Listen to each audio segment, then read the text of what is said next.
Quick update already मैं gold की community में भी दे चुका हूँ। सेल साइड के ऊपर हैं मार्केट में एग्जैक्टली जो 34 का एरिया था 34 के एरिया से एग्जैक्टली आप सेलिंग पे रहेंगे।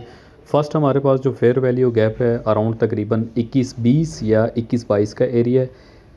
डंडा जो लगा हुआ है वो 21-13 के आसपास है। इसको गौर से देखिएगा। मार्केट का जो डिसीजन एरिया है आज के दिन 21-10 का डिसीजन एरिया है। ऑलरेडी 2 सेशन में कर चुका हूँ और फेयर वैल्यू गैप भी क्लियर किया है और उसके साथ कोलैबोरेशन विद फेब लेवल भी क्लियर कर दिया। सो प्लीज़ सेशन मिस ना किया करें, बहुत आउटस्टैंडिंग सेशन था। मैक्सिमम हम 2088 और 2081 तक अपनी सेल को होल्डिंग करेंगे। कोई अगर हैज के ऊपर है अपना हाफ हैच ओपन करके मार्केट को डिप के ऊपर इंजॉय करे।